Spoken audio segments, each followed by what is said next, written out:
नमस्कार, मैं हूं राज और आप देख रहे हैं प्योर पॉलिटिक्स। तो महाराष्ट्र से एक बड़ी खबर आ रही है कि शरद पवार ने यह मन बना लिया है कि वो राहुल गांधी को छोड़ करके नरेंद्र मोदी के साथ चले जाएंगे। यह उन्होंने मन बना लिया है और इसके लिए महाराष्ट्र में दिन रात मीटिंग हो रही है, रात के अंधेरे में मीटिंग हो रही है। जी, ऐसी खबरें आ रही हैं। शरद पवार ऐसी मुश्किल में फंस गए हैं, उनके ऊपर उनके विधायकों और उनके सांसदों का इतना बड़ा दबाव है एनडीए को सपोर्ट करने का कि शरद पवार ने अब यह फैसला कर लिया है कि राहुल गांधी के साथ रहना उनके लिए संभव नहीं है और उन्होंने नरेंद्र मोदी को समर्थन देने का बिल्कुल फैसला कर लिया है। और रात में क्या मीटिंग हुई है मैं आपको बताता हूं, लेकिन जो खबर आ रही है वो ये है कि प्रधानमंत्री मोदी जो डिलिमिटेशन का बिल संसद में लाने जा रहे हैं, एक बार फिर से, पिछली बार वो बिल पास नहीं हो पाया, उस बिल को समर्थन देने का फैसला शरद पवार ने कर लिया है। ये मीडिया में ऐसी खबरें आ रही हैं, ऐसी खबरें आ रही हैं कि शरद पवार ने फैसला कर लिया है कि वो डिलिमिटेशन का बिल अगली बार जब मोदी सरकार संसद में लाएगी तो वो उसका समर्थन करेंगे। और देखिए, अभी मीडिया में खबरें आ रही हैं, आधिकारिक तौर पे उन्होंने नहीं कहा है, लेकिन सारी मीडिया ये रिपोर्ट कर रही है अपने अपने सूत्रों के हवाले से कि भाई ये बात लगभग तय है कि शरद पवार अब डिलिमिटेशन बिल का समर्थन करेंगे संसद में। और वैसे भी देखिए, संसद में जिस तरह से चीजें चल रही हैं, विपक्ष के पास और जो इंडी ब्लॉक के पास कुछ बच नहीं रहा है। ये सब लोग नरेंद्र मोदी को अब रोक नहीं पाएंगे। जो भी बिल हैं, खास करके जो 3 बिल हैं जो नरेंद्र मोदी संसद में पास करवाना चाहते हैं, उन बिलों को रोकने का कोई प्रयास अब सफल नहीं होगा, क्योंकि नरेंद्र मोदी की सरकार धीरे धीरे 2/3 बहुमत की तरफ आराम से संसद में बढ़ रही है। और ये जो छोटी छोटी पार्टियां हैं, इन सबों के अंदर से इनके जो सांसद हैं, इनके जो विधायक हैं, इनका इतना दबाव है अपनी अपनी पार्टियों के ऊपर कि छोटी छोटी पार्टियां धीरे धीरे ये डिसाइड कर रही हैं कि भाई नरेंद्र मोदी को समर्थन दिया जाए, क्योंकि अगर टॉप लीडरशिप इन पार्टियों की समर्थन नहीं देगी तो पार्टी टूट सकती है। आपने देखा तृणमूल कांग्रेस कैसे टूट गई, कैसे टूट गई आपने देखा। शरद पवार के सामने भी आज यही स्थिति है। देखिए, उनके 8 में से 6 सांसद लगातार दबाव बना रहे हैं कि भाई नरेंद्र मोदी की सरकार को समर्थन देना है, और उनके 10 में से कम 6 विधायक ये दबाव बना रहे हैं कि भाई उनको एनडीए को सपोर्ट करना चाहिए, महाराष्ट्र में भी और संसद में भी। तो शरद पवार बिल्कुल इस दबाव के आगे झुकते हुए दिख रहे हैं। अब ये सिर्फ बार्गेनिंग वाली बात है।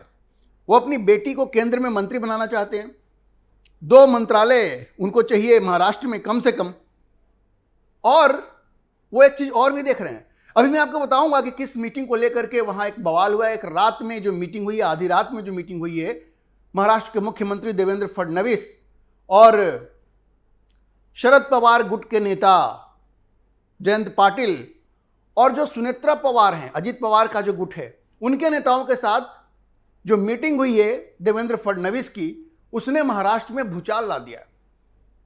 इस मीटिंग के निहितार्थ क्या हैं, क्यों मीटिंग हुई है, मैं आपको बताऊंगा। लेकिन उससे पहले मैं आपको यह बता दूं कि शरद पवार के बारे में यह खबर बड़ी स्पष्ट आ गई है कि वो डिलिमिटेशन बिल संसद में जब आएगा तो प्रधानमंत्री मोदी को समर्थन वो देंगे। एनडीए को शरद पवार गुट अपना समर्थन देगा डिलिमिटेशन के बिल पे। आगे मैं आपको ये बताऊंगा कि सुप्रिया सुले ने इस बारे में क्या कहा है, लेकिन उससे पहले इस बात की चर्चा होनी जरूरी है कि जो आधी रात में मीटिंग हुई देवेंद्र फडणवीस, जयंत पाटिल और सुनेत्र पवार के लोगों के बीच में, उसका क्या मकसद था, यह मीटिंग क्यों हुई। देखिए, यह मीटिंग इसलिए हुई क्योंकि ये दोनों पक्ष जो हैं, जो 2 गुट हैं एनसीपी के, शरद पवार का गुट और अजीत पवार का गुट, इन दोनों के यूनिफिकेशन की जो बात चल रही है उसमें अब भारतीय जनता पार्टी भी कूद रही है। भारतीय जनता पार्टी ये चाहती है कि भाई अब इन दोनों फैक्शन का, इन दोनों गुटों का आपस में मर्जर हो जाए, ताकि अब दोनों गुट चाह ही रहे हैं, छोटे छोटे मुद्दे हैं, और कई बार छोटे छोटे मुद्दों को जब आप सॉल्व नहीं कर पाते हैं तो आपको किसी बड़े खिलाड़ी की जरूरत होती है तो वो मध्यस्थ की भूमिका भारतीय जनता पार्टी निभा रही है, ऐसी खबरें आ रही हैं। और वही रोल देवेंद्र फडणवीस प्ले कर रहे हैं और इसीलिए मीटिंग हुई है, ऐसी खबर आ रही है। देखिए है क्या, आजकल छोटी पार्टियों में ये जिस तरह से वंशवाद को बढ़ाया जा रहा है, तो उसको लेकर के पार्टी में एक अलग ही रोष देखने को मिल रहा है। आपने देखा कि तृणमूल कांग्रेस में क्या हुआ, जिस तरह से अभिजीत बनर्जी को ममता बनर्जी आगे बढ़ाना चाह रही थी, उसके विरोध में सब लोगों ने पार्टी छोड़ दिया। महाराष्ट्र में ही शिवसेना में जिस तरह से आदित्य ठाकरे को बढ़ावा दे रहे हैं उद्धव, उससे गहरी नाराजगी है और लोग विद्रोह करने को आतुर हैं। 6 लोग तो छोड़ के चले ही गए ना, जो सांसद थे। सुनेत्रा पवार के साथ समस्या यह है कि वो जिस तरह से पार्थ पवार को आगे बढ़ा रही है पार्टी में, उससे उनकी पार्टी में भी बड़ी नाराजगी है। और अजीत पवार तो एक मंझे हुए राजनेता थे, लेकिन सुनेत्र पवार अपनी पार्टी को उस तरह से संभाल नहीं पा रही हैं। और पार्थ पवार का जो प्रभाव इतना बढ़ रहा है, उससे प्रफुल्ल पटेल जैसे जो लोग हैं वो बहुत सहज नहीं है। ऐसे में पार्टी बिखर सकती है। और शरद पवार भी ये चाहते हैं कि भाई फिर से एनसीपी एक हो जाए। यही है ना कि एनडीए को सपोर्ट करना पड़ेगा, लेकिन उनको लगता है कि हमारी ताकत बढ़ जाएगी। लेकिन सुनेत्र पवार क्या सोचती हैं कि अगर मर्जर हो जाएगा तो शरद पवार सुनेत्र पवार की चलने नहीं देंगे। तो अब ये बीच बचाव करना है दोनों के बीच में कोई समझौता करना है। और उस समझौते की भूमिका में देवेंद्र फडणवीस दिख रहे हैं रात में, इसीलिए मीटिंग हुई है। अब देखिए, इस बीच सुप्रिया सुले से जब ये पूछा गया कि भाई ये जो सारी मुलाकातें हो रही है, जयंत पाटिल जाकर के मिल रहे हैं देवेंद्र फडणवीस से आधी रात में, जिसके बारे में कोई जानकारी नहीं आ रही है कि आखिर क्या बातचीत हुई, तो सुप्रिया सुले ने कहा कि नहीं, ऐसी कोई बात नहीं है, हम लोग इस दिशा में सोच नहीं रहे हैं। और जहां तक डिलिमिटेशन बिल को सपोर्ट करने की बात है, तो अगर वो 50% इंक्रीज होगा, पिछली बार गृह मंत्री अमित शाह ने कहा तो था पार्लियामेंट में कि भाई हर राज्य को 50% का इंक्रीज मिलेगा, हर राज्य को, लेकिन वो उस बिल में लिखा हुआ नहीं था।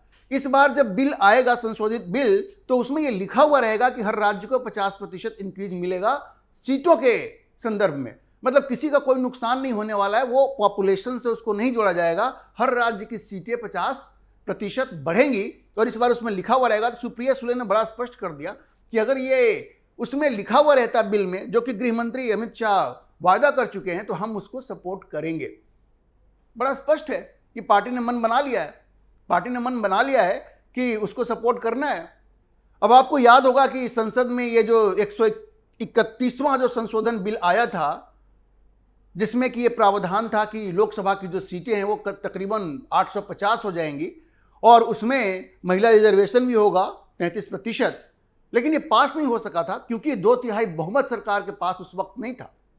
अच्छा देखिए, जो आधी रात में जो मीटिंग हुई है उसके बारे में ये जानकारी आ रही है कि शरद पवार गुट के जो प्रेसिडेंट हैं राज्य के, जयंत पाटिल, वो सबसे पहले शरद पवार से मिले उनके रेसिडेंस पे, सिल्वर ओक पे, और वहां से वो मिलने गए देवेंद्र फडणवीस के साथ। देवेंद्र फडणवीस से मिलने से पहले वो शरद पवार से मिलते हैं और उसके बाद जो एनसीपी जो सरकार के साथ है, जो सुनेत्र पवार की जो एनसीपी है, उसके 2 नेता सुनील तत्कारे और प्रफुल्ल पटेल, वो भी देवेंद्र फडणवीस से मिलते हैं। मतलब शरद पवार गुट के जयंत पाटिल और सुनेत्र पवार गुट के सुनील तत्कारे और प्रफुल्ल पटेल, ये मिलते हैं देवेंद्र फडणवीस से। तो ये जो सारी बैठक वहां पे हुई, जो मुलाकात हुई देवेंद्र फडणवीस से, उसके बाद चर्चाओं का बाजार बिल्कुल गर्म है। वैसे खबर यह भी है कि जयंत पाटिल ने पार्टी के विधायकों के साथ ये चर्चा की है कि क्या हमें एनडीए को ज्वाइन कर लेना चाहिए।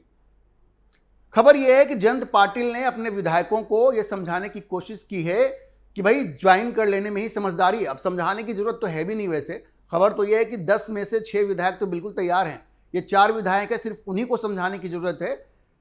तो उनकी जो विधायक दल है उसमें जो बहुमत है वो तो ऑलरेडी एनडीए को सपोर्ट करने के लिए तैयार है, और जो उनके सांसद हैं 8 में से 6 सांसद, वो भी तैयार हैं एनडीए को सपोर्ट करने के लिए। तो वैसी कोई मुश्किल है नहीं। लेकिन जयंत पाटिल ने जो लोग इसके पक्ष में नहीं है उनको भी समझाने की कोशिश की है, ऐसी खबरें आ रही हैं। तो एक तरफ जयंत पाटिल अपने विधायकों को एनडीए को सपोर्ट करने के लिए कहते हैं, उनके सांसद तो वैसे भी तैयार है, और दूसरी तरफ जयंत पाटिल जाकर के देवेंद्र फडणवीस से मिलते हैं और उधर सुनेत्र पवार के गुट के जो नेता हैं जिनमें प्रफुल्ल पटेल हैं और सुनील तटकरे हैं वो भी जाकर के मिलते हैं, तो इससे बड़ा स्पष्ट है कि अंदर खाना ये बात चल रही है कि भाई दोनों गुटों का मर्जर हो जाना चाहिए।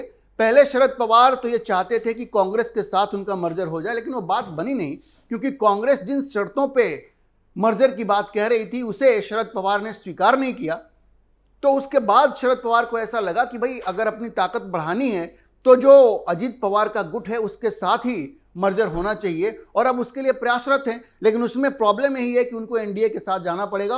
और देखिए, शरद पवार एक ऐसे व्यक्ति हैं, उनका अपना फायदा हो तो वो किसी भी दल के साथ या किसी भी गठबंधन के साथ जा सकते हैं। उनकी प्राथमिकता यह है कि उनकी जो बेटी है सुप्रिया सुले, उनको मंत्री बना दिया जाए मोदी सरकार में, और उनके 2 मंत्रियों को महाराष्ट्र सरकार में मंत्रालय दिया जाए। अगर उनकी ये इच्छा पूरी हो जाती है तो उनको नरेंद्र मोदी के साथ जाने में कोई परेशानी नहीं है। और अब उन्हें यह भी दिख रहा है कि सुनेत्र पवार के साथ मिल करके वो एक बड़ी ताकत बन सकते हैं। तो महाराष्ट्र में खेल ये हो रहा है कि शरद पवार एनडीए को ज्वाइन करने के लिए बिल्कुल तैयार हैं, और डिलिमिटेशन बिल को सपोर्ट करने के लिए उन्होंने हामी भर दी है।